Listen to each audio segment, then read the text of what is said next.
शुभ प्रभात। बुद्ध पूर्णिमा की आप सभी को बहुत बहुत शुभकामनाएं। कितना एक सुखद संयोग है कि आज बुद्ध पूर्णिमा भी है और भारत की कीर्ति पताका का आज एक विशेष दिन भी है, जब भारत पाकिस्तान की अपनी हरकतों को ध्यान में रखते हुए उसकी गर्दन को दबाते हुए आज उस पर वो चीज़ें भी लिखवाएगा जो भारत को एक शांति प्रिय देश होने के नाते से प्रतिष्ठित भी करता है। पहले बात करते हैं हम बुद्ध पूर्णिमा यानी क्या। तो आज ऐसा माना जाता है कि आज के दिन यानी आज जो बैसाख पूर्णिमा है, बैसाख शुक्ल पक्ष की पूर्णिमा को महात्मा बुद्ध, जिनको विष्णु का अवतार मानते हैं, उन्होंने आज के दिन ही इस धरती पर जन्म लिया था। नेपाल के लुम्बिनी नामक स्थान पर आज उनका जन्म हुआ था और आज ही उनको ज्ञान भी प्राप्त आज ही हुआ था। इसको बोध गया बोलते हैं। आज वहाँ उनको ज्ञान भी आज के ही दिन प्राप्त हुआ था। केवल ऐसा ही दिन नहीं है, यह पूर्णिमा वैसे ही वैदिक समय से भी बहुत ही अपने आप में एक अद्भुत और एक महत्व को रखती है।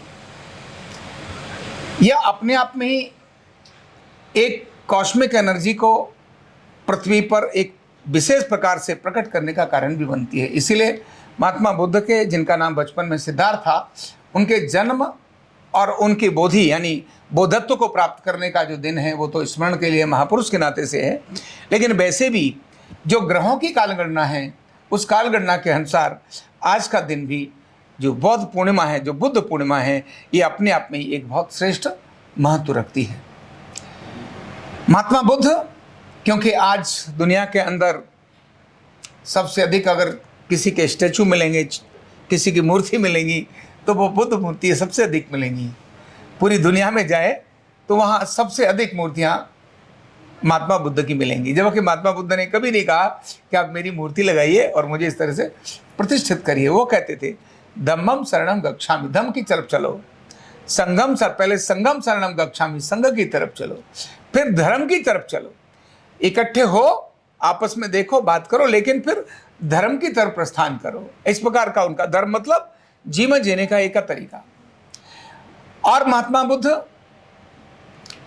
की अपनी जो पूरी जीवनचर्या रही, जो पूरा उनका कालखंड रहा, जिस प्रकार की उनकी साधना रही, तो उनकी साधना में लंबे समय तक केवल एक चावल का दाना वो ग्रहण करते थे। केवल एक चावल का दाना ग्रहण करते थे, कभी एक दाल का दाना ग्रहण करते थे।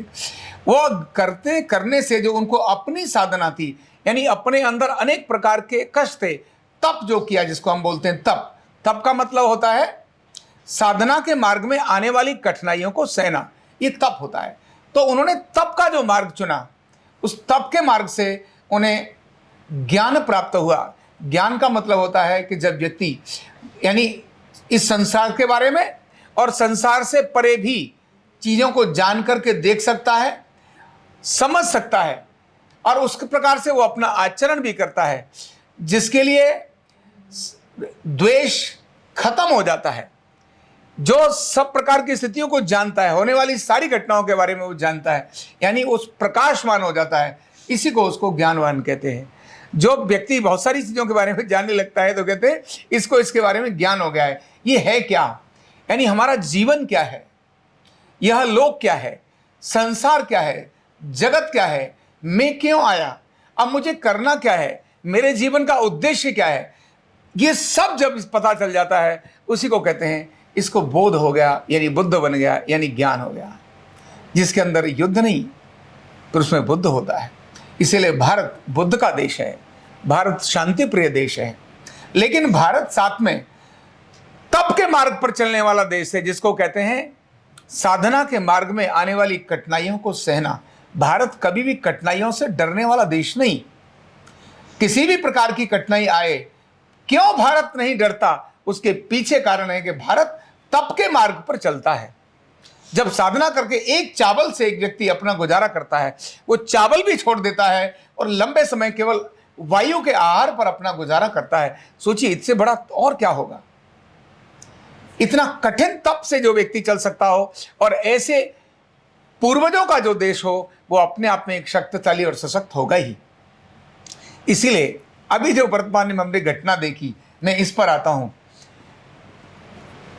रूस और यूक्रेन में भी युद्ध चल रहा है, लंबा समय, महीनों और वर्षों बीत गए, चल रहा है। जबकि रूस सबसे ताकतवर देश है, बहुत ताकतवर देश है, और यूक्रेन उसके साथ चल रहा है। कौन किसको सपोर्ट करता है वो तो बाद में आ ही जाते हैं। सामने वाले को ठुकवाने में किसी को, सबको मजा आता है। मजा तो सामने वाला किसी की पिटाई हो रही हो और इधर से लोग खड़े हो, बोले और मार और मार। कहने वाले मारने के लिए तो कह देते, बोले एक काम करिए, ये चुपके से पत्थर फेंक दिया, इसको भी मार। क्यों? तू पत्थर मारेगा तो सामने वाला तुझे ठोकेगा, तो दो की लड़ाई में मजा बहुत आता है। तो ऐसे तो दुनिया के देश हैं जो मजाक लेते हैं। इधर इजराइल भी बहुत शक्तिशाली, जिसके साथ अमेरिका जैसा देश खड़ा है, ऐसा बोलते हैं। लेकिन इजराइल और हमास का युद्ध भी एक लंबे समय से चल रहा है और अभी वो खत्म होने की स्थिति में नहीं आ रहा। केवल भारत, क्योंकि भारत बुद्ध का देश है, भारत शांति प्रिय देश है, लेकिन तप के मार्ग पर चलकर कठिनाइयों को झेलने की जिसकी आदत है, इसीलिए केवल 3 दिन के अंदर घुटने पर टिका दिया और जो वो अटैक कर रहे थे उनके अटैक को वहीं फ्रंट पर ही ध्वस्त कर दिया और अपनी मिसाइल उनके 11 से अधिक सैनिक ठिकानों पर, जो उनके एयरपोर्ट हैं, उनके ऊपर जाकर तबाह कर देती है। और 9 उनके अपने आतंकी ठिकाने जहां वो आतंकी पालते थे, वहां बिना उन्हें पताए कांड हो गया। ये केवल और केवल भारत ही कर सकता है, क्योंकि भारत हनुमान का देश है। लंका जलाना हमारे यहां आता है, ऐसा नहीं आता, लेकिन रावण को मारने तक अनेक प्रयास करने ही पड़ते हैं, अनेक प्रयास करने पड़ते हैं। क्यों? युद्ध अंतिम नहीं है। पहले बातचीत के माध्यम से चीजें सेट हो जानी चाहिए, क्योंकि जब युद्ध है, युद्ध का मतलब फिर फिनिश, फिर कुछ नहीं, फिर तो लंका मतलब रामराज्य, यही होगा। ऐसा ही है, अनेक बार ऐसा हुआ है, इस बार भी ऐसी एक प्रक्रिया है, लेकिन तुरंत नहीं। चीजों को देखकर समझकर कब तक तुम संभलोगे, क्योंकि वहां भी लोग हैं, कुछ लोग, कुछ पॉलिटिकल लोग, कुछ सेना के अपने उनके जो अंदर भरा हुआ है जोश, लेकिन उनके अलावा अनेक सारे लोग ऐसे हैं पाकिस्तान में जो युद्ध प्रिय नहीं है। बेशक वो इस्लाम मतावलंबी होंगे, लेकिन फिर भी वो चाहते हैं कि भारत ही श्रेष्ठ है, हमारे ऊपर भारत ही राज्य करे।